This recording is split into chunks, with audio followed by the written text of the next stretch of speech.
जय हिंद।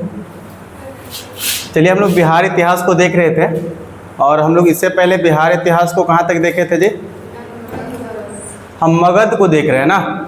महाजनपद में हम लोग देखे थे कि बिहार में 3 महाजनपद है, जैसे वज्जी, अंग और मगध।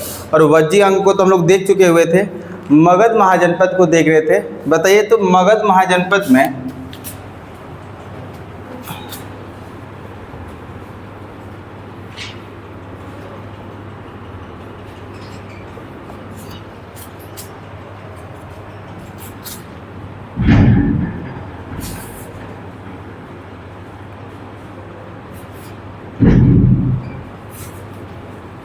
देखिए, मगध महाजनपद में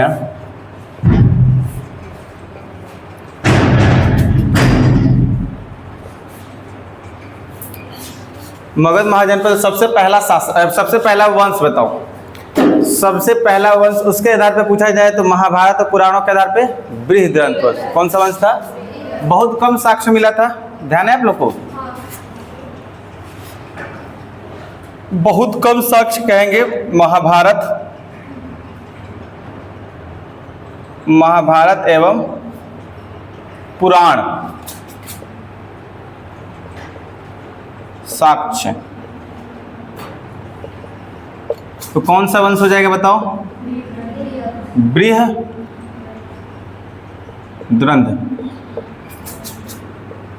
वंश। बृहद्रथ वंश था। इसमें शासक बताना। सबसे पहला बृहद्रथ थे, दूसरा जरासंध थे, जरासंध ना जी, अखाड़ा इन्हीं का मिला था। तीसरा सहदेव थे, चौथा रिपुंजय थे। राजधानी बनाए थे राजगृह करके, बाद में राजगीर कहने जाने लगा। पहले इतिहास में इसको राजगीर को क्या कहते हैं? राजगृह, है ना। तो ये पहला था जो कि आप देख रहे हैं कि महाभारत और पुराणों के हिसाब से। लेकिन सबसे ज्यादा जो साक्ष्य मिला वो कौन सा था? जो कि बौद्ध एवं जैन ग्रंथों से साक्ष्य मिलता है ना।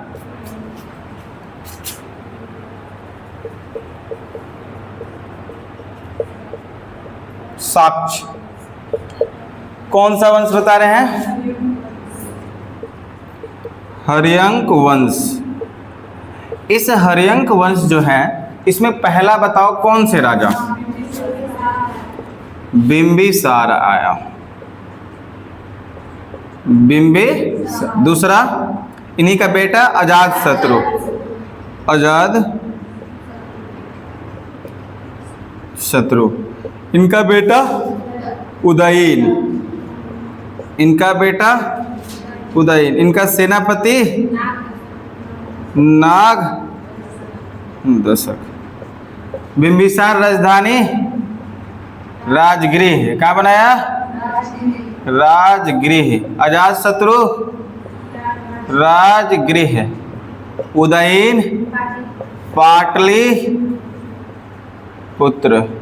ये भी पाटलिपुत्र ही चलेगा। अगला दूसरा जो वंश आएगा मगध का, कौन सा वंश आएगा? नाग दशरथ को मार देगा शिशुनाग। तो कौन सा वंश आएगा? शिशुनाग वंश। कौन सा वंश आएगा? शिशुनाग वंश। शिशुनाग वंश। कितने शासक? कौन कौन से? पहला इसका संस्थापक ही कौन था? शिशुनाग। दूसरा इसका शासक कौन था? कालाशोक। तीसरा इसका शासक कौन था? महानंदी, या फिर इसी को नंदी वर्मन। शिशुनाग ने राजधानी, कालाशोक ने राजधानी अस्थाई ना, इसने भी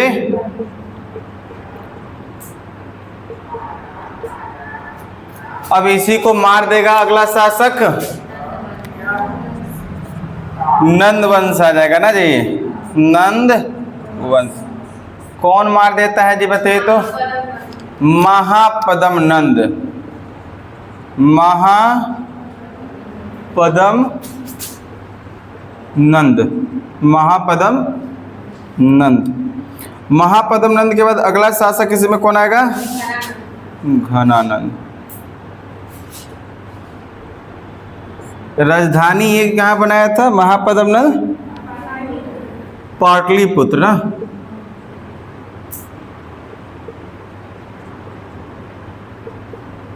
पाटलिपुत्र, ये भी लगभग पाटलिपुत्र रखा था। जब आएगा ना आजाद वो चंद्रगुप्त मौर्य, वो फिर लेके आ जाएगा राजगृह। कहाँ लेके आ जाएगा?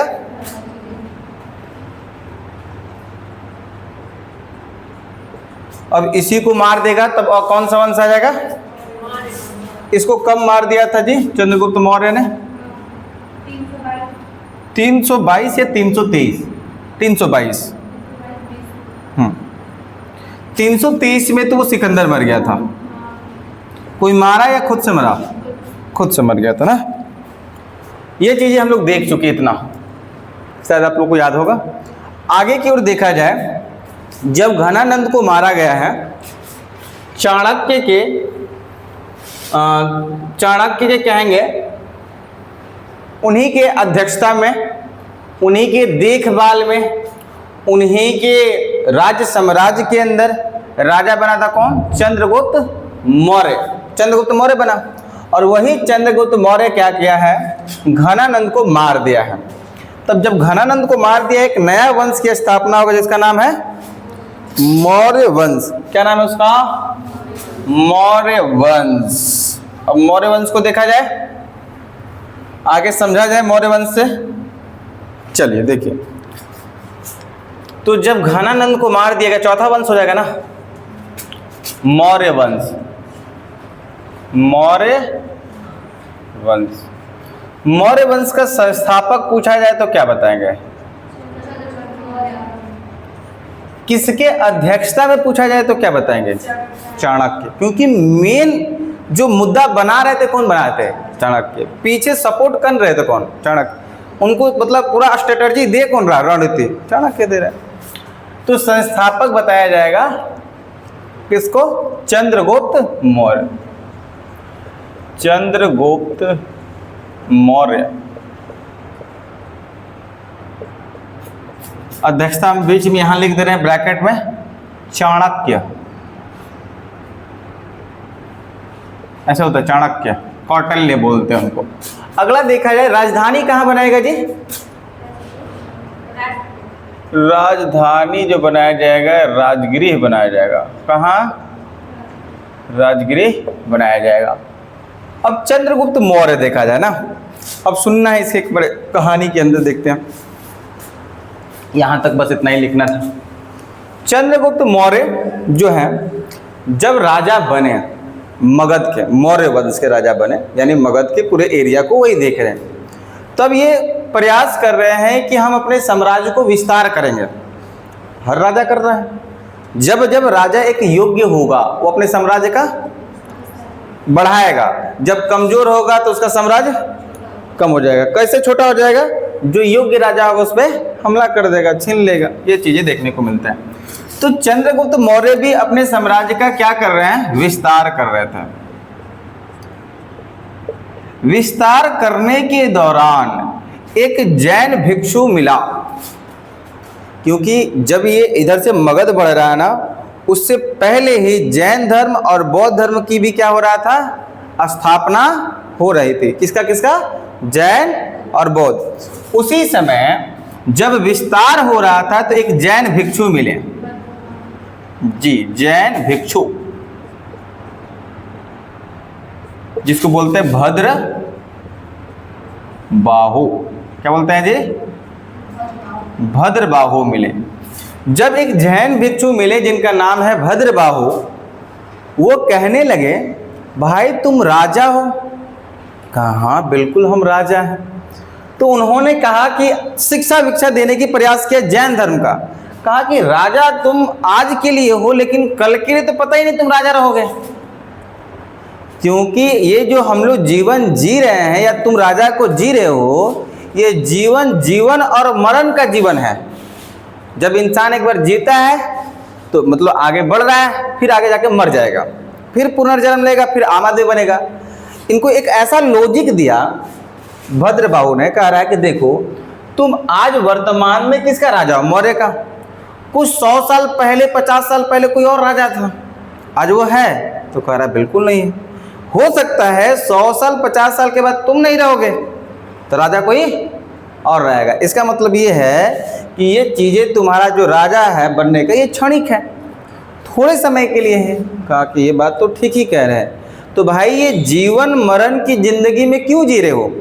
ऐसा करो कि तुम एक हजारों साल तक राजा बन के रहना, लंबे, आपको तो 100 साल तक रहोगे, मर जाओगे, फिर पुनर्जन्म लोगे। तो मान लीजिए एक आम इंसान बने तो राजा तो नहीं रहोगे, अब फिर तुमको आम इंसान से राजा बनना होगा तो कितना तपस्या करना पड़ेगा, फिर युद्ध लड़ना पड़ेगा, सेना तैयार करना पड़ेगा।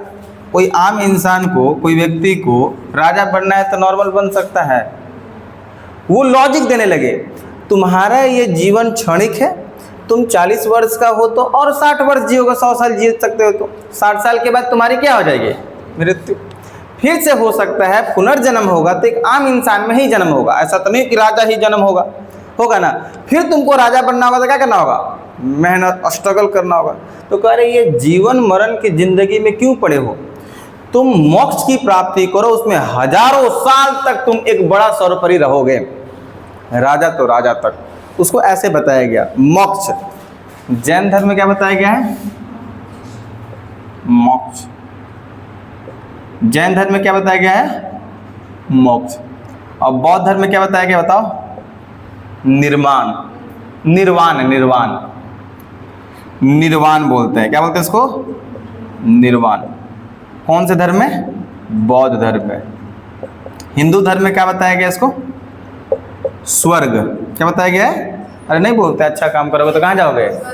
अरे फिर मतलब जिंदगी जीवन से बचोगे, बात यही नहीं बोलते, नहीं तो कहाँ जाओगे? नर्क में। कहाँ जाओगे? होता है कि नहीं होता है? तो ये हिंदू धर्म के लिए है। मुस्लिम धर्म के लिए बताओ? जन्नत। नहीं तो दोजक होता है ना जी, मुस्लिम। देखो, तो सब धर्म में ऐसे ऐसे चीज़ें परंपरा बना दी गई, हर धर्म में। रीजन, ऐसी चीज़ें रहेंगी तो इंसान थोड़ा सा पाप करने से डरेगा। ऐसा ना होता और सोचो कि जो साल में फेस्टिवल नहीं आते, त्योहारें नहीं आते, शिवरात्रि नहीं आता, रक्षाबंधन नहीं आता या होली नहीं आता, तो वो इंसान जो बदमाश था उस त्यौहार के दिन भी नहीं बरकता। देखना, जो बहुत ज़्यादा भी बदमाश होगा ना तो कम से कम फेस्टिवल के दिन बदमाशी करने पर रुक जाता है। आपने देखा है? चाहे झूठ बोलना, गाली देना, किसी को तड़पाना, मारना। जैसे देखना रमज़ान में ही होता है ना, 1 महीना हर वो काम नहीं करेगा जिससे उसको क्या होता है? गुनाह मिलता है। 1 महीना पूरा अपने आप को बरका देता है, होता है जी। और 1 महीना बीत जाएगा तो फिर 11 महीना ऐसे लोग हैं। मैं हकीकत से रूबरू आपको करवा रहा हूँ, ऐसे आपके समाज में लोग मिलेंगे, ऐसे देखने को मिलता है। तो कहीं ना कहीं कुछ फेस्टिवल इस प्रकार ही बनाया गया है उन महापुरुषों के द्वारा, उस ऊपर वाले किताब ग्रंथ में लिखा गया है कि कम से कम आने वाला समय सब पापी रहता है। वो पापी एक समय ऐसा भी होगा कम से कम पाप करने से थोड़ा सा ठहरे, रुके, इसलिए इस चीज़ों को बनाया गया। बात समझ में आ रहा है कि नहीं आ रहा है? तो जैन धर्म में मोक्ष प्राप्त करना है तो आपको क्या करना पड़ेगा? इन्होंने अपना 4 ऐसे नियम दिया था। 4 कैसा नियम दिया है? 4। देखो जैन धर्म के लिए कैसा ऐसा नियम दिया गया? 4 नियम दिए गए। लास्ट में जब ये महावीर स्वामी आए थे एक और जोड़ गया था, 5 हो गया था। तो 5 देखो, पहला सत्य, क्या बोलते हैं? दूसरा अस्तेय, दूसरा क्या बोलते हैं? अस्तेय। तीसरा अहिंसा, क्या बोला गया है? अहिंसा। चौथा अपरिग्रह, अपरिग्रह या असंग्रह, अपरिग्रह कर लीजिएगा, ग्रह। पांचवा ब्रह्मचर्य,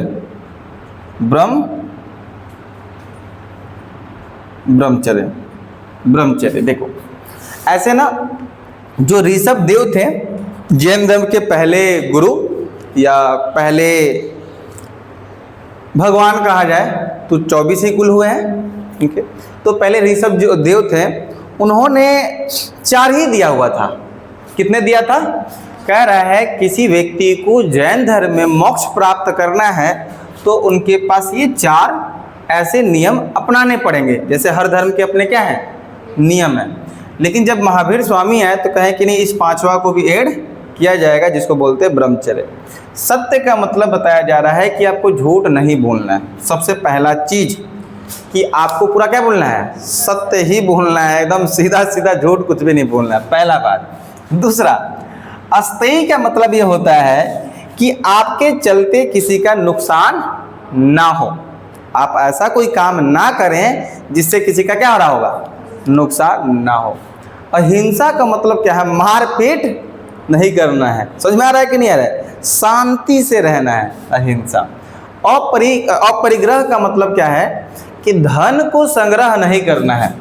असत्य का मतलब किसी को क्या होता है, किसी को तकलीफ ना हो, किसी को तकलीफ ना हो। झूठ ना बोलना है, झूठ ऐसे लिखते हैं, झूठ है ना बोलना है।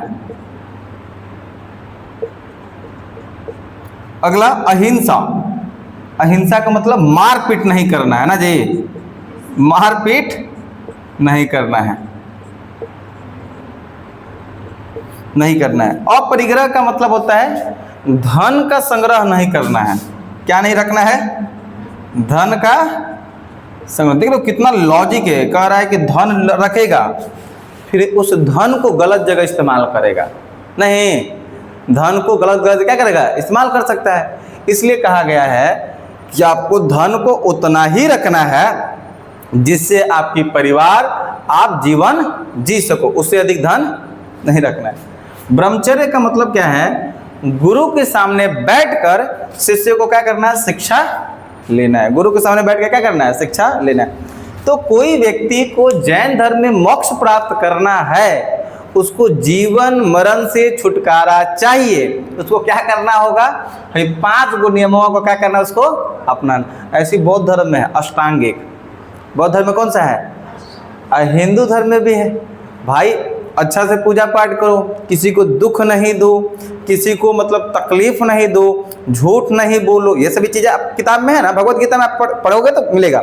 जैसे कुरान पढ़ोगे उसमें भी है, क्योंकि तभी जाके आपको बोला जाता है भगवान राम जी जिस चीज़ों पे चले थे उसी आदतों को आपको भी करना है। समझ में आ रहा है कि नहीं है? जैसे मुस्लिम धर्म में बताया गया है, मोहम्मद सल्लल्लाहु अलैहि वसल्लम जी, उनका जो वो राह पे चले हुए थे, जो उनकी दिनचर्या था वैसे ही करना है, उसी को सुन्नत बताया गया है, ऐसे बताया गया है। तो आपको वो करोगे तभी जन्नत या स्वर्ग मिलेगा, अन्यथा नर्क रखा गया है, दोजक रखा गया है। समझ में आ रहा है कि नहीं आ रहा है? वहां पर आपको जाना पड़ेगा। ऐसे ऐसे चीजों को बनाया गया है, इस नियम को, इस सिस्टम को बनाया, कम से कम लोग इससे डरे, नहीं तो एकदम उग्र हो जाएगा, कहेगा कौन भगवान, कैसन भगना। तनी से तो डर रहा तो वो नहीं डरेगा, अब दिन दहाड़े मारेगा, मार काट ये वो करेगा। तो आज जो थोड़ा लिमिट में होता है ना, ऐसा नहीं कि नहीं हो रहा, बदमाशी होता है, लेकिन थोड़ा बहुत अभी भी डर है तो किसका, भगवान का। त्योहार फेस्टिवल बनाए गए, इस चीज़ों को ऐसे जोड़ा गया। तो आपको जैन धर्म में आपको मोक्ष चाहिए तो ये 5 नियम को अपने साथ क्या करना है, अप्लाई करना है। ऐसी बौद्ध धर्म में अष्टांगिक नियम है, नाम सुने अष्टांगिक, 8 गो ऐसे नियम है, 8 गो। आपको जब बौद्ध जैन पढ़ाएंगे तो उसमें हम पढ़ाएंगे 8 गो नियम है। ये सब चीज़ें मिलेगा, अहिंसा मिलेगा, ब्रह्मचर्य मिलेगा, झूठ नहीं बोलना है, आपको सही खाना खाना है, मदिरा नहीं पीना है, सही बिस्तर पे सोना है, ये बताया गया है बौद्ध धर्म में। 8 गो नियम बताए थे, समझ में आ रहा है? महात्मा बुद्ध जी 8 गो। आपको बौद्ध धर्म में निर्वाण चाहिए तो आप 8 नियमों पे अपनी चीज़ों को क्या कर सकते हो, आप उसको अपनाओ, तब जाके आपको मिलेगा। तो ये जैन धर्म का था। ये सभी शिक्षा भद्रबाहु किसको दे रहे हैं, चंद्रगुप्त मौर्य। और चंद्रगुप्त मौर्य को लगा कि बात तो ठीक ही कह रहे हैं, आज हम राजा हैं, कुछ साल के बाद राजा फिर से एक आम आदमी बनेगा, फिर राजा बनना होगा तो फिर स्ट्रगल करना पड़ेगा। तो उन्होंने उनसे शिक्षा लिया और भिक्षा लेने के बाद उनसे प्रेरित हुआ, तब जाके क्या कर रहे हैं, चंद्रगुप्त मौर्य जैन धर्म को अपनाया। कौन से धर्म को अपनाया? जैन धर्म को अपनाया। अब देखो यहाँ से अब राजा लोग क्या करेगा, एक धार्मिक बनना शुरू हुआ। पहले कोई राजा का कोई धर्म देखे आपने? किसी भी राजा का आपने धर्म देखा क्या? अजातशत्रु का कोई धर्म देखा? हाँ, बिंबिसार का नहीं देखेगा। तो क्योंकि यहाँ से अब क्या करना होगा, कोई लोग धर्म अब चालू कर दिया। सबसे पहला क्या हुआ, अजातशत्रु एक धर्म को अपनाया जिसका नाम है चंद्रगुप्त मौर्य है, जो कौन सा धर्म को अपना रहे हैं? जैन। अब ये भी प्रयास करेंगे क्योंकि जैन धर्म का प्रचार प्रसार करें, क्योंकि भाई जैन धर्म का हो गए हैं तो कोशिश करते हैं कि लोगों को इससे जोड़ा जाए। लोग जब अच्छी चीज़ें तो बताएगा ना, लोग इससे लोग जुड़े, बढ़िया चीज़ों को तो बताने का प्रयास करता है। तब ये भी क्या करने लगे, जैन धर्म का क्या करेंगे, प्रचार प्रसार करेंगे। प्रचार प्रसार के दौरान जब आगे बढ़ते गए, प्रचार प्रसार के दौरान जब आगे बढ़ते गए हैं, तो बढ़ने के दौरान हुआ क्या, जब आगे बढ़े तो एक जगह था, उन्होंने अपने आप को मोक्ष के लिए तैयार किया। अब कह रहे हैं कि नहीं, अब हमको भी क्या चाहिए, मोक्ष चाहिए। और मोक्ष के लिए क्या करना पड़ेगा, ये यूज करना पड़ेगा। इसके साथ साथ भूख से और अपने आप को पेन यानी दर्द से तड़पा के मारना है। जैन धर्म में कहाँ लिखा गया, जैन धर्म में आपको चाहिए मोक्ष। जैन धर्म में मोक्ष चाहिए तो क्या करना पड़ेगा, भूख से दर्द से, किससे, तड़पा कर अपने आप को मारना है। तो कितना टफ काम है जी, अपने आपको मारना है। ये करने के बाद है तो अपनाना ही है। अरे इस चीज़ को तो लागू रखना ही है, ऐसा नहीं लागू रखना है इस चीज़ को। आज भी जैन धर्म को देखोगे ना, आपको शायद अगल बगल में देखोगे या फिर देखने को मिलेगा, तो लोग देखना हमेशा अपने स्किन के बाल को खींचते रहता है। देखे हो कभी? नहीं देखे हो? या माथे को बाल को खींचते रहेगा। कितना पेन होता है ये देख के, देखना एक ऐसे कपड़ जाता है तो कितना पेन होता है। वो जानबूझ कर रहा है क्योंकि अपने आप को क्या करना है, तड़पाना है। और उस तड़पाने के दौरान अपने आप को क्या करना है, मार देना है। और इसी प्रक्रिया को कहते हैं मोक्ष। और यही कारण था, इतनी मुश्किल नियम इन लोगों की थी जैन धर्म का। यही कारण था कि जैन धर्म उतना ज़्यादा प्रचलित, मुश्किल है कि नहीं बताओ, है नहीं है? कह रहा है कि पहले 4 गो रोटी खाता था, तो पहले अब 2 गो रोटी खाना है, फिर कम करके 1 गो रोटी खाना है, फिर आधा रोटी खाना है, और कम करना है, फिर कम करना है, फिर कम। तो इंसान तड़पेगा ना, फिर तड़पेगा कि नहीं तड़पेगा? उस तरह से इस नियम में बताया गया है, बिल्कुल। और आज भी जैन धर्म के लोग करते हैं, बहुत कम है लेकिन हैं। देखना ये चीज़ें, भले ही सब लोग ना करता, ऐसा थोड़ी है कि कोई मुस्लिम धर्म या हिंदू धर्म है तो सब लोग वही पुण्य करता, पापों करने वाला था ये है। सब सही तो नहीं ना करता है, गलत तो करेगा। अरे गलत नहीं करेगा तो ऊपर वाला फिर बैठा किसके लिए, बताओ हमको, बताओ। सब सही कर देगा तो पुलिस की क्या जरूरत है, कोर्ट की काहे के लिए है? तो गलती तो करना चाहिए कि नहीं चाहिए? बस चल ही नहीं सकता है। जो ये सृष्टि है ना, इसको चलाने के लिए सही और गलत का मिक्सचर होना पड़ेगा, सही भी हो और गलत भी हो। और जैसे अपने जीवन में खाली सुख ही तो मज़ा ही नहीं आएगा, दुख भी होना, नहीं तो एहसास ही नहीं होगा सुख का, हो पाएगा? खाली सुख ही सुख हो तो पता ही नहीं चलेगा ये सुख है कि दुख है। लेकिन एक समय दुख आ जाए, उसके बाद वो दुख खत्म हो जाए तो कहने को पता चलता अरे अब सुख आ गया है। नहीं, आपके जीवन में दोनों रहेगा तभी ठीक चल पाएगा। दुख भी होना चाहिए, सुख भी होना चाहिए, नहीं तो खाली दुख होगा तो सुख का एहसास नहीं होगा। कृष्ण भगवान ने कहा है जब सुख, बस सिर्फ सुख रहेगा तो दुख का भी एहसास नहीं। बस समझ में आ रहा है कि नहीं आ रहा है? ये सभी चीजें होना चाहिए। तो कैसे तड़पा को अपने को मारेगा? अब यहू मारेगा अपने आप को। कौन? चंद्रगुप्त। सोचे राजा होके, पूरा साम्राज्य उसके पास है, पूरा सेना उसके पास है, पूरा सोना चांदी हीरे जवाहरात उसके पास है, फिर भी अपने आप को क्या कैसे मार रहा है? खाना पीना मार रहा है, तड़पा के मार रहा है। अब ये अपने आप को मोक्ष की प्राप्ति के लिए ध्यान दीजिएगा। ये जो चंद्रगुप्त मौर्य है मोक्ष की प्राप्ति के लिए अपने आप को लेके हैं कर्नाटका में। कहाँ पर? कर्नाटका में। वहीं प्रचार करते गए, कर्नाटका गए, प्रचार प्रसार करते गए हैं। प्रचार प्रसार करने के दौरान वहाँ कर्नाटका में एक चंद्रगिरी की पहाड़ी है। कौन सी पहाड़ी? चंद्रगिरी का, चंद्रगिरी की पहाड़ी है। देखिए यहाँ पर एक पहाड़ी है कर्नाटका में जिसका नाम है चंद्रगिरी, चंद्रगिरी की पहाड़ी। इसी पहाड़ी में एक जगह है श्रवणबेलागोला। क्या बोलेंगे? श्रवणबेलागोला,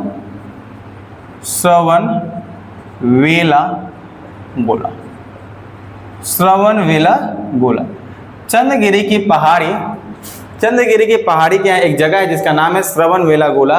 और यहीं पर अपने जान को, अपने इस रूह को या त्याग कर दिए और मोक्ष की प्राप्ति कर लिए। क्या कर लिए? ये मोक्ष की प्राप्ति।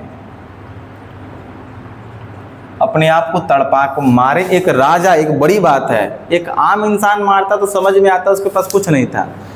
एक राजा अपने आप को मार रहा है तो इसका मतलब बहुत बड़ी चीज है। नहीं, एक बहुत बड़ा अमीर आदमी अपने आप को सुसाइड कर रहा है तो ये बहुत बड़ी बात है कि नहीं है? समझ में आ रहा है कि नहीं? एक गरीब मार रहा है, उसके बाद कुछ नहीं है, ऐसे मर जाए, लॉजिक है कि नहीं बताओ? तो राजा अपने आप को मार लिया, बहुत बड़ी बात अपने में है। तो कई बार पूछा जाता है इसके बारे में, क्या पूछा जाएगा देखो ध्यान देना।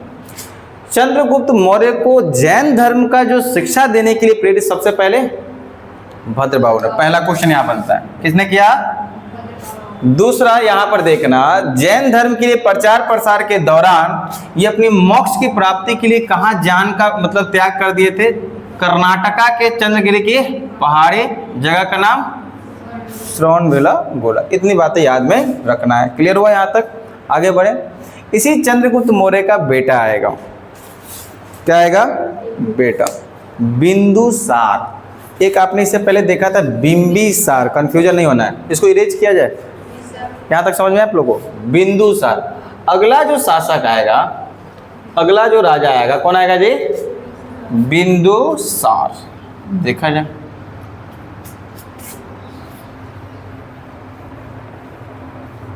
देख लो कैसे कैसे मार देगा। अब ये लोग तीन गो वंशज आएगा इसका, एक बेटा आएगा, एक पोता आएगा, और तीनों अलग अलग धर्म को अपनाएगा।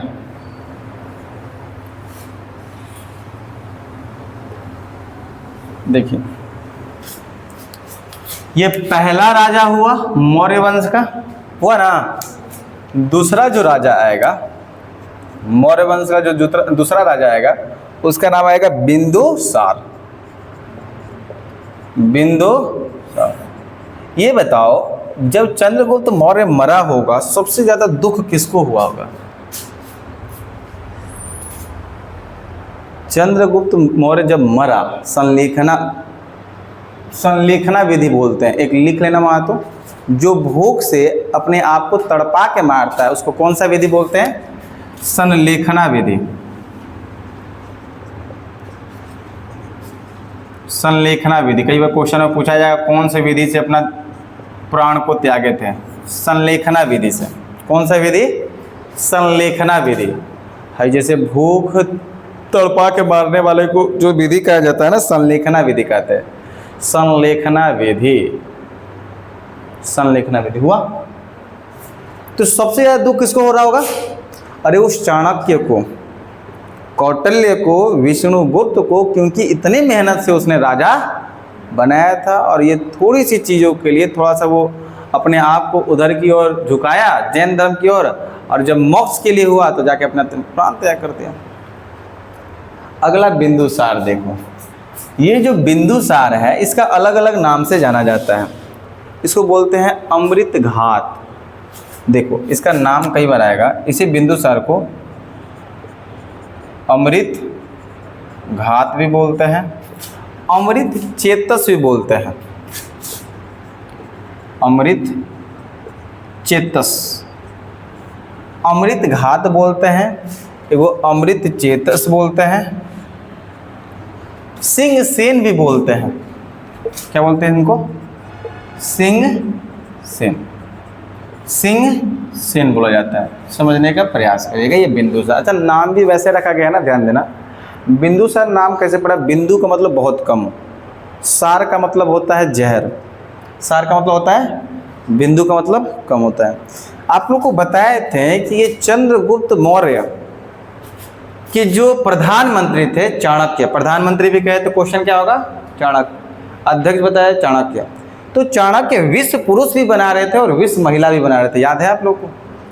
विश्व पुरुष और वही विश्व पुरुष में ये भी चंद्रगुप्त मौर्य भी थे, इसको विश्व पुरुष बनाए हुए थे। विश्व पुरुष का मतलब शुरुआती दौर से थोड़ा थोड़ा उसको पॉइजन देना, जहर देना। तो गलती से जब इनका खाना था, इनकी पत्नी खा ली हुई थी।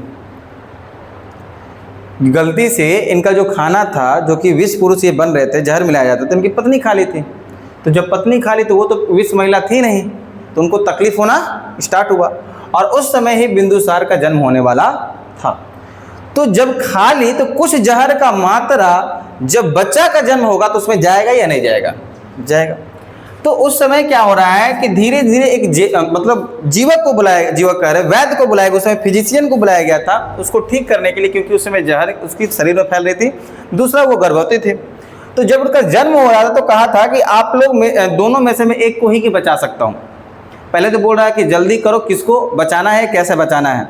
लेट होने के बाद कह रहा है कि दोनों में से एक को बचा सकता हूँ, और लेट हुआ तो कह रहा है कि महिला को नहीं बचा सकते। किसको बचा सकता है? सिर्फ बच्चा को। जब इसका जन्म हुआ तो थोड़ा सा जहर का वो साक्ष्य इसमें भी देखने को मिला, जिस कारण से इसका नाम क्या रख दिया गया है? थोड़ा मतलब बिंदु, और सार जहर का मतलब सार, तो बिंदु सार। इस तरह से इसका नाम इतिहास में कहा जाता है, में भी इसलिए इसका नाम है बिंदुसार। तो ये भी एक तरह का कैसा था? विश्व पुरुष से ही पैदा हुआ था, जन्म हुआ था। बिंदुसार को ही अमृत घात बोल रहे हैं, अमृत चेतस बोल रहे हैं और सिंह सेन कह रहे हैं। ये देखो एक दूसरे धर्म को मानने वाला शासक बना। ये जो धर्म को मानता था आजीवक संप्रदाय, देखना बिंदुसार आजीवक बोलते हैं, आजीवक संप्रदाय को मानता था। आजीवक संप्रदाय, संप्रदाय, संप्रदाय कैसे लिखेंगे? संप्रदाय, ठीक है, मैंने ठीक लिखा? देखो बिंदुसार ने आजीवक संप्रदाय को माना। आजीवक संप्रदाय क्या है समझना। आजीवक संप्रदाय धर्म से पहले, जो धर्म बनने से पहले जो स्थिति होती है उसको बोलते हैं आजीवक। इसका मतलब क्या है देखना। आजीवक संप्रदाय में क्या होता था, कैसे मानते थे? इन लोग का मानना ये होता था, मतलब इस धर्म का मानना ये होता था, कह रहा है कि पृथ्वी पे जो भी चीज होने वाला है पहले से घटित घटना, प्री प्लान है। पहले से पता है कि कल क्या होगा, साल भर के बाद क्या होगा, 5 साल के बाद क्या होगा। उस चीज को मानने वाले को ही आजीवक संप्रदाय कहते हैं। और उसी आजीवक संप्रदाय को मानने वाला शासक, बात समझ में आ रहा है? तो ये आजीवक संप्रदाय का मतलब ये है, कह रहा है कि पृथ्वी पर क्या है, पृथ्वी पर कोई भी घटित घटना फिक्स है। पृथ्वी पर कोई भी घटित घटना फिक्स है, पहले से फिक्स है, या फिर इसी को बोल सकते हैं प्री प्लान है। प्री प्लान है यानी पहले से ये तय है कि भाई 2 घंटा के बाद ये होने वाला है, 5 दिन के बाद ये होने वाला है। बात समझ? उसी को बोलते हैं आजीवक संप्रदाय। और आजीवक संप्रदाय को कौन मान रहा है? बिंदुसार। कौन मान रहा है? बिंदुसार। देखो यही बिंदुसार जो है एक सीरिया का राजा है, एक सीरिया का राजा है, उनसे बहुत अच्छा दोस्त, मतलब दोस्ती था, अच्छा संबंध था। किनका? बिंदुसार का। इनका सीरिया का जो राजा है उसका कुछ नाम है, याद नहीं आ रहा, मैं बताता हूँ यहाँ पर। सीरिया, एक सीरिया का राजा है, एंटीओकस। क्या बोलते हैं उसको? सीरिया एक देश है, नाम सुना? सीरिया का राजा क्या नाम है? कहानी सुनते रहना, एंटीओकस। एंटीओकस। तो सीरिया का राजा का क्या नाम है? एंटीओकस। और इसका संबंध सबसे अच्छा किसके साथ है? बिंदुसार। मतलब बिंदुसार का संबंध बढ़िया था। तो ये सीरिया के राजा एंटीओकस से 3 चीज़ों का डिमांड करता है, मांगता है, जो कि यहाँ नहीं मिलता है, मगध में नहीं मिल रहा था भारत में, तो उससे कह रहा है 3 चीज़ मांगा। क्या क्या मांगा? 3 चीज़ों का मांग किया हुआ था एंटीओकस से। पहला कह रहा है सूखा अंजीर। क्या कह रहा है? सूखा अंजीर लाना। सूखा अंजीर क्या मांगा? पहला सूखा अंजीर। दूसरा कह रहा है शराब। क्या देना? शराब यानी वाइन देना। तीसरा क्या मांगा? फिलोसोफर। क्या मांगा? दार्शनिक बोलते हैं, दार्शनिक। इंग्लिश में बोलते हैं इसको फिलोसोफर। यहां समझने का प्रयास करना। तो बिंदुसार का बहुत अच्छा संबंध सीरिया के राजा एंटीओकस से है, जिसके कारण ये इससे 3 चीजों का मांग किया। पहला सूखा अंजीर, दूसरा शराब और तीसरा दार्शनिक।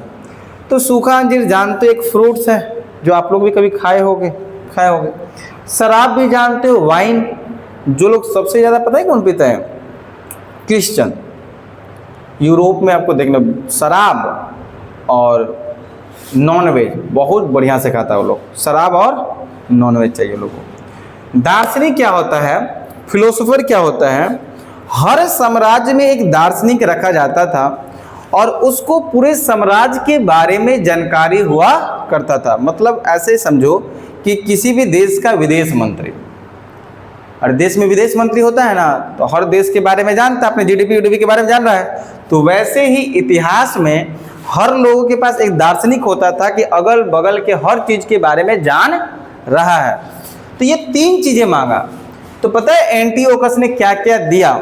तो एंटीओकस ने सूखा अंजीर भेजवाया था, एंटीओकस ने शराब, लेकिन दार्शनिक नहीं भेजवाया। रीजन, दार्शनिक इसलिए नहीं भेजवा रहा है, कह रहा है भाई हम दार्शनिक भेजवा के भी क्या कर सकते हैं, आप इसको लेके भी क्या कर सकते हो।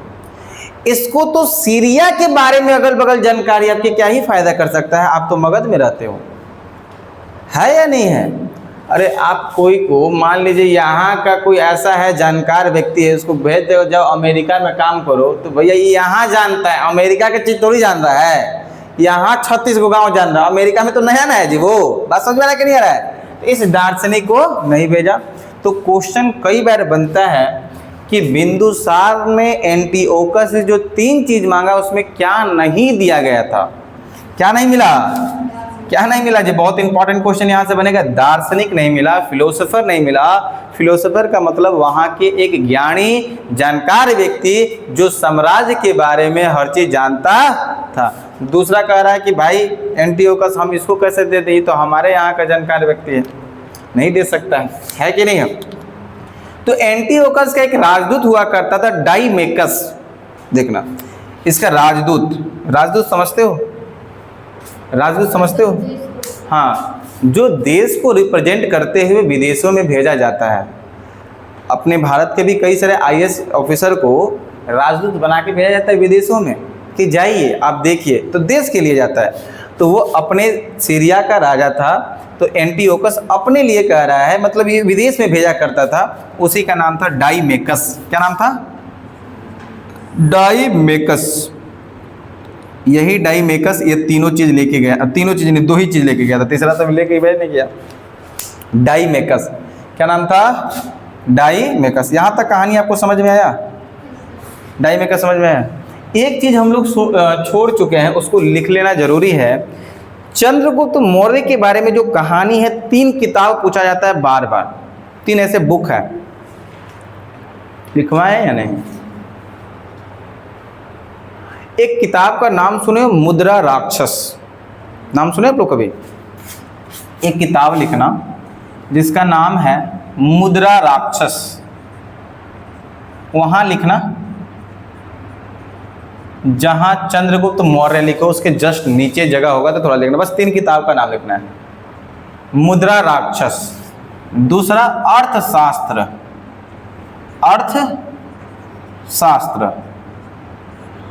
तीसरा इंडिका, तीनों किताब का नाम सुने कि नहीं बताओ? सुने हो कि नहीं सुने हो? एक पहला किताब है जिसका नाम है मुद्रा राक्षस, दूसरा अर्थशास्त्र और तीसरा इंडिका। मुद्रा राक्षस का लेखक जो था विशाख दत्त, क्या बोलेंगे? इसका कौन सा लेखक कौन है भाई? लिखा किसने है? विशाख दत्त, विशाख दत्त। अर्थशास्त्र कौटिल्य, किनका किताब है? कौटिल्य, कौटिल्य या चाणक्य बोल रहे। इंडिका जो किताब है मेगास्थनी का, किसका? मेगास्थनीज।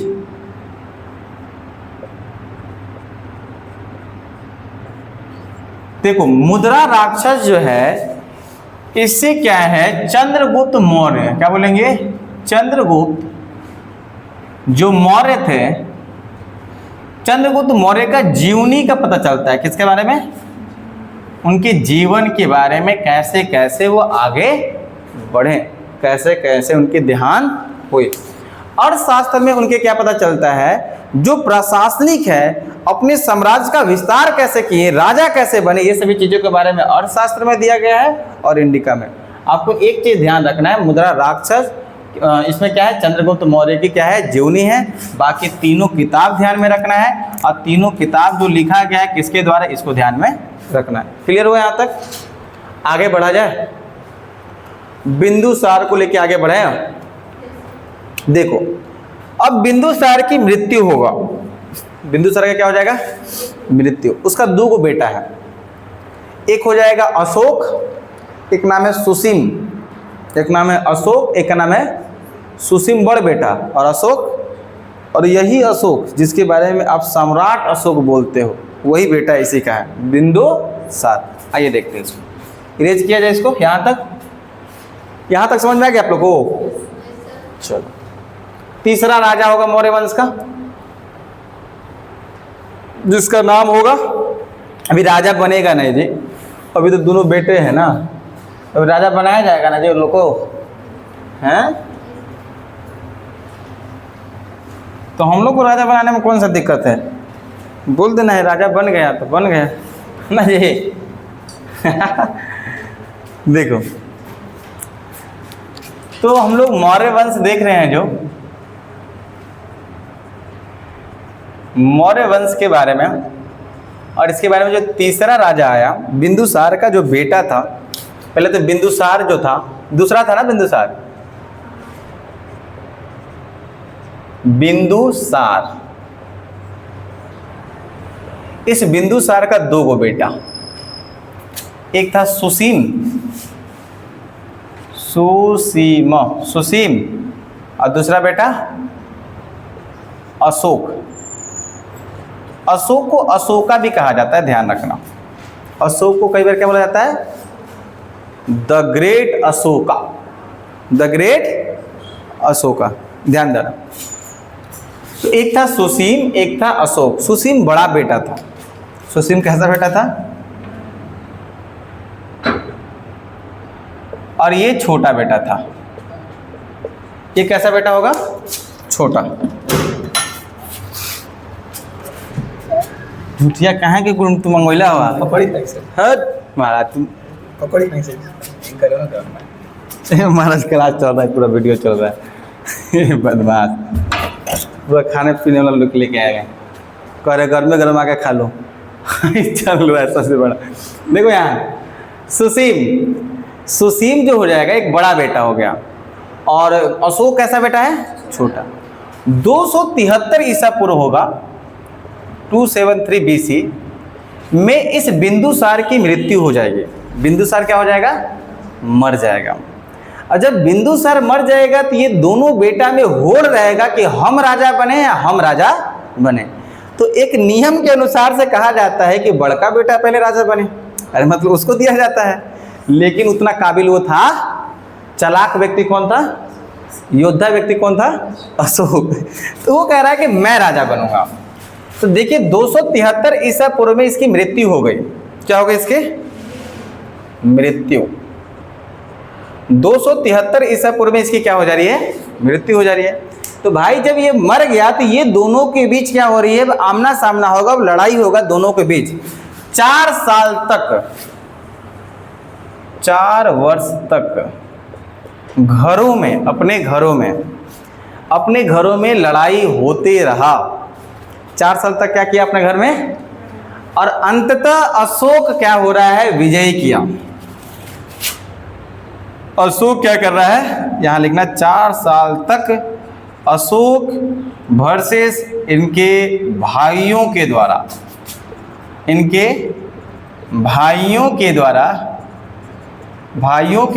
युद्ध होते रहा, भाइयों के द्वारा युद्ध होते रहा। देखिए 4 वर्ष तक अशोक और इनके भाइयों के द्वारा लगातार युद्ध हुआ, और यही उस समय है जब अशोक जीतता है। अशोक क्या करेगा, जीतेगा, और यही समय है बताया जाता है कि अशोक अपने 99 भाइयों को मारा है।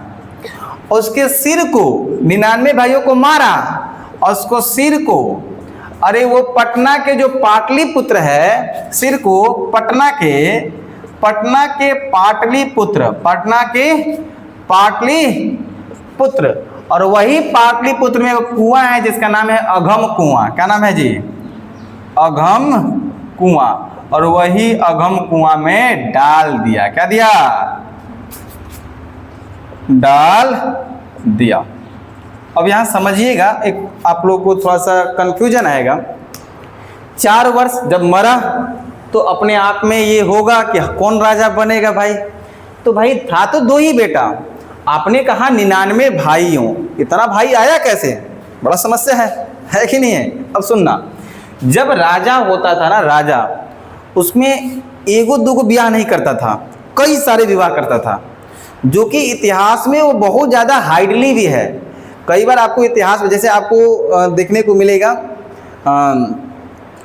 औरंगजेब तो विवाह नहीं किया था, एक नाम है शाह आलम कह रहा हूँ, मोहम्मद शाह से पहले एक था जहांगीर, 3 4 को ब्याह कैले है, एक प्रेमिका थी, तो फिर वो अकबर देख लो 3 4 को विवाह किया है कि नहीं है।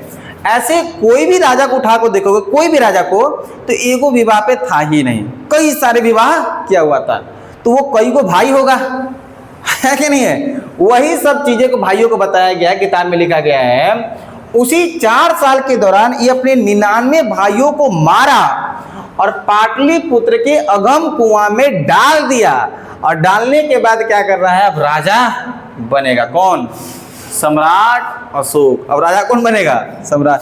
अब कब बनेगा, 4 साल घटा दोगे तो राजा कब बनेगा जी, ये राजा कब बनेगा, ये राजा बनेगा 269 BC, 269 ईसा पूर्व। तो ये क्वेश्चन एक पूछा जाता है, तो अशोक राजा कब बना, 269 ईसा पूर्व में राजा बना। तो कैसे बना, ये कहानी आप लोगों को समझ में आ रहा है। 99 भाइयों को मारने के कहानी पीछे पता चला क्या था रीजन, यही रीजन है कि जब ये बिंदुसार मरा तो अपने आप में जब सिंहासन के लिए लड़ाई होगी, कौन बनेगा राजा, घरों में 4 वर्ष तक लड़ाई हुआ, बस एगो यही भाई नहीं था, कोगो और भी था, सबको मारा, और मार के खुद अशोक क्या बन रहा है, राजा। तब बना जाएगा सम्राट अशोक। ऐसे ही नहीं बोलते उसको सम्राट अशोक, सम्राट अशोक कैसे कह रहा है, देख रहे हो 99 भाई को मार दे रहा है, समझ में आ रहा है। अगला आप देखते हैं किसके बारे में, अशोक के बारे में। इरेज किया जाए इसको, यहां तक कहानी समझ में आए आप लोग को। अगला जो राजा होगा अशोक होगा, सम्राट अशोक के बारे में समझने का प्रयास करते हैं। देखिए तीसरा, सम्राट अशोक या अशोका भी बोलते हैं इसको, ठीक है, अशोक या अशोका। कब राजा बन रहा है जी, 263 BC, 263 BC। अच्छा, इसी को ना और भी नाम से जाना जाता है, देवराम प्रिय के नाम से भी जाना जाता है, ऐसा कुछ करके, और प्रियदर्शी नाम लिख लेना, इन्हीं को प्रियदर्शी क्या बोलते हैं, प्रियदर्शी के नाम से भी जाना जाता है, देव प्रिय के नाम से भी जाना जाता है, बस एगो लिख लेना ना, बाकी देख लेना, प्रियदर्शी, ठीक है। तो 263 ईसा पूर्व में 200 69 ईसा पूर्व में, 63 नहीं होगा, 4 साल ही घटाना है ना। जब ये राजा बना तो राजा बनने के दौरान 8 वर्ष के बाद, जब राजा बना 8 वर्ष के बाद कलिंग युद्ध करता है। कौन सा युद्ध करेगा? अशोक के राजा बनने के राजा, क्वेश्चन पूछा जाता है कि अशोक राजा बनने के कितने वर्ष के बाद वो कलिंग युद्ध क्यों किया था। राजा बनने के बाद 8 वर्ष बाद, राजा बनने के क्या लिखना है? 8 वर्ष बाद। राजा बनने के 8 वर्ष बाद कौन सा युद्ध कर रहा है बताओ? कलिंग। कहाँ है कलिंग जी? कलिंग युद्ध कहाँ है? उड़ीसा में जी। कहाँ पर है? उड़ीसा। धान का कटोरा किसे कहते हैं? छत्तीसगढ़ को। किसे कहते हैं? हम कहें कि उड़ीसा मत बोल देना। देखो अब यहाँ पर है, उड़ीसा हो गया, यहाँ ध्यान देना। तो राजा बनने के 8 वर्ष बाद कलिंग युद्ध हुआ, और इसी कलिंग युद्ध में सम्राट अशोक 1 लाख लोगों को मारा है। सोचो 1 लाख, पूरा एकदम वहाँ जो कलिंग जो जगह है ना, वहाँ पर पूरा खून लथपथ ऐसे गिरा हुआ है। 1 लाख लोगों को मारा है। आपको देखने को किताब में मिलता है। कितने लाख मारा है? 1 लाख अपने आप में बहुत बड़ी संख्या है, नहीं है? कितने लाख मारा है जी कलिंग युद्ध में? अच्छा डेट बोला जाए 8 वर्ष बाद, इसमें 8 वर्ष घटाओगे तो कब हो जाएगा डेट? 261। तो दोनों में से कोई भी पूछ सकता है। पूछेगा कि राजा बनने के कितने वर्ष बाद कलिंग युद्ध हुआ, तो क्या बोलेंगे? या फिर ईस्वी पूछा जाए तो क्या बोलेंगे? 261 वैसे। क्लियर हुआ? कितने लाख को लोगों को मारा? सोचो खाली 1 लाख लोग तो मरल होगा, कहो कि हाथ पैर गए लोगों अलगे है, नहीं जी 1 लाख लोग, 1 लाख लोगों को मृत्यु हुआ। क्या हो गया? मृत्यु हुआ। अब देखो, जब कलिंग से सम्राट अशोक वापस लौट रहा है तो उसको बड़ा आत्मगलीन हो रहा है कि हम इतना क्यों मार दिए, अपने से नहीं होता है, हम ऐसा कैसे कर सकते हैं। और बड़ा मस्तिष्क उसका ठीक ना रहने लगा। कई दिनों तक वापस लौटा तो कई बार खून देखने के बाद उसको अपने आप से ऐसा लगा कि हमने बहुत गलत किया है, और ठीक नहीं रहने लगा था, थोड़ा सा तबीयत उसकी खराब रहने लगी। तब एक उन्हीं का भतीजा जिसका नाम है निगरोध, सम्राट अशोक की भतीजा, मैं यहाँ लिख दूँ भतीजा, भतीजा माने जी चाचा का बेटा, जी ना? भतीजा जिसे कौन बोलता है जी? भतीजा भतीजी नहीं जानती हो? हैं? हाँ, भाई का बेटा, तो वही चाचा नहीं लगेंगे वो देखो यहाँ पर, तो भतीजा कौन था? निगरोध। कौन था? निगरोध। तो निगरोध क्या कर रहा है? कह रहा है कि चाचा जी चलिए आपको लेके चलते हैं एक ऐसे धर्म ज्ञानी है जो आपको ऐसे शिक्षा देंगे या फिर ऐसा चीज़ों आपको बताएंगे जिससे आप ठीक हो सकते हैं। तो ये लेके गया है एक बौद्ध भिक्षु के पास जिसका नाम है उपगुप्त। क्या नाम है? निगरोध किसके पास ले जा रहा है? बौद्ध भिक्षु। बौद्ध भिक्षु जिसका नाम है उपगुप्त। क्या नाम है जी? बौद्ध भिक्षु जिसका क्या नाम है? उपगुप्त के पास ले गया। और जब उपगुप्त क्या कर रहा है, सम्राट अशोक को शिक्षा भिक्षा देना शुरू किया, उसको बताया ये राजा बन के मार काट करके क्या फायदा, आपने राजा बना, आप इतने लोगों को मारे, आप इतना तो विजय हुए, आप एक धर्म पे विजय पाइए, आप एक भूमि पे विजय पाइए। इस राजा बनने के बाद मार काट से क्या ही फायदा है, क्योंकि ये जीवन मरण की जिंदगी है। फिर ये भी बताने लगा, कह रहे हैं कि धम्म नीति के लाओ, कह रहा है कि आप धरती पे राजा बनो, आप धर्म पे एक राजा बन के दिखाओ, अपने आप को धार्मिक बना के दिखाओ। तो इससे बहुत ज़्यादा प्रेरित हुआ कौन? अशोक। तो अपने आप को कह रहा है कि मैं धम्म नीति लाऊंगा। कौन सी नीति? धम्म नीति। कौन सा नीति है? सम्राट को बहुत मतलब प्रसिद्ध एक नीति है जिसका नाम है धम्म नीति। और इस धम्म नीति के द्वारा बौद्ध धर्म को क्या करता है? स्वीकार करता है। कौन सा धर्म को स्वीकार किया? कौन? सम्राट। सम्राट अशोक कौन सा धर्म को स्वीकार किया? बौद्ध धर्म को। कौन सा धर्म को? बौद्ध धर्म को। आप देखो सम्राट अशोक के जो दादा थे चंद्रगुप्त मौर्य, कौन सा धर्म को अपनाए थे? जैन। कौन सा धर्म? और देखो सम्राट अशोक के पिताजी जो थे बिंदुसार, कौन से धर्म को?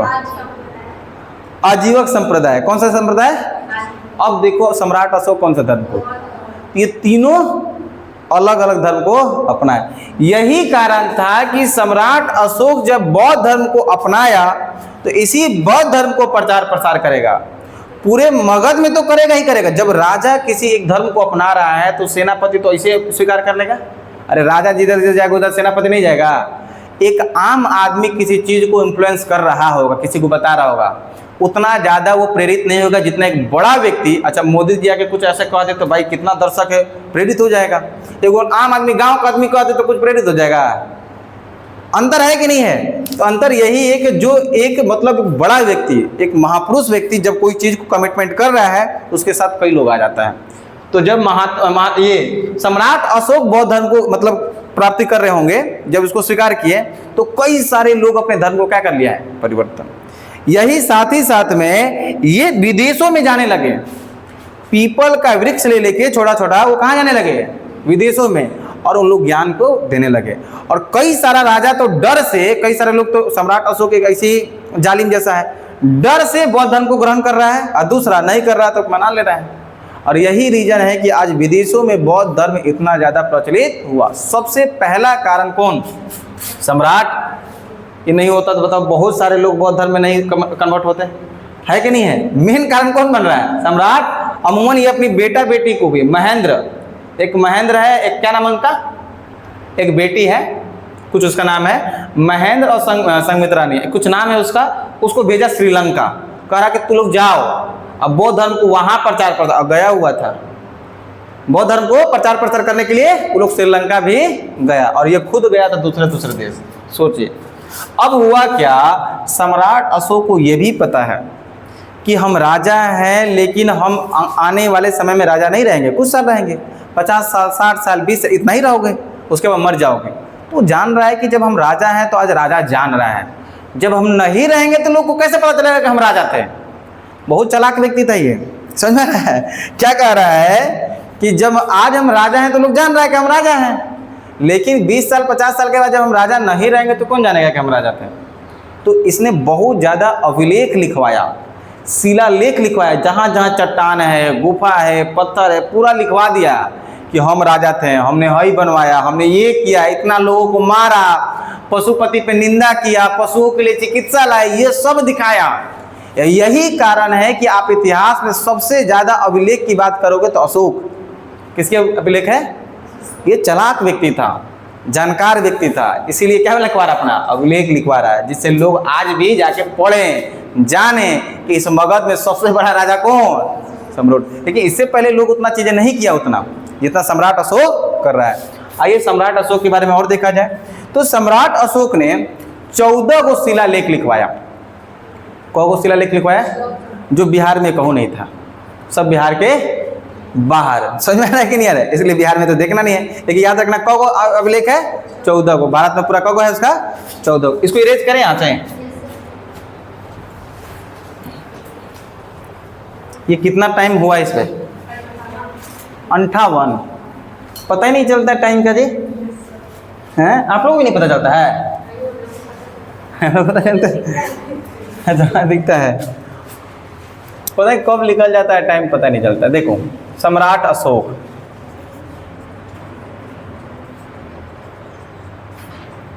सम्राट अशोक, तो सम्राट अशोक का कुल कितना अभिलेख मिलता है?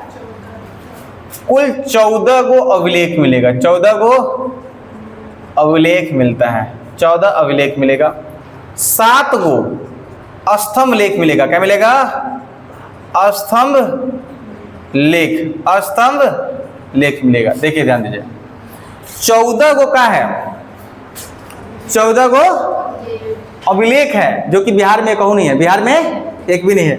और 7 गो का है जी स्तंभ लेख है। देखिए इस 7 गो स्तंभ लेख में से बिहार में 3 गो है, तीनों ध्यान रखना है। स्तंभ लेख में से कितना है? 3। पहला स्तंभ लेख बताया जाए तो एक हो जाएगा रामपुरवा, रामपुरवा अभिलेख।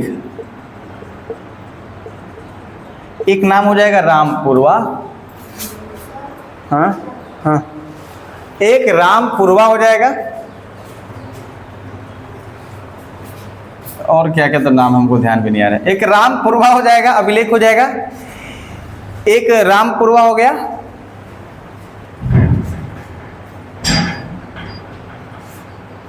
स्तंभ लेख 3 गो यहां पर है बिहार में।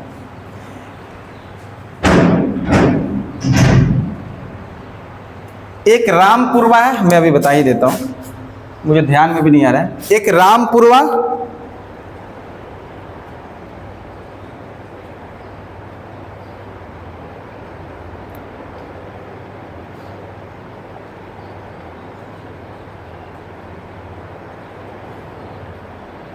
लोरिया आनंदराज, और एक हो जाएगा अरेराज। देखो नंदराज, लोरिया, देखो एक रामपुरवा हो गया, एक होगा नंदनगढ़, लोरिया, लोरिया नंदनगढ़, क्या बोलते हैं, लोरिया नंदनगढ़, एक हो जाएगा लोरिया अरेराज, क्या बोलेंगे, लोरिया, लोरिया अरेराज, लोरिया अरेराज, लोरिया अरेराज। देखो ध्यान देना यहाँ पर 3 गो ऐसा है, 7 गो स्तंभ लेख मिला, कौ गो स्तंभ लेख मिला, 7 गो, और 7 गो में से 3 गो कहाँ है, बिहार में। 3 गो कहाँ है जी, 3 गो कहाँ पर है, बिहार में है। तीनों जो है कहाँ पर है, बिहार में।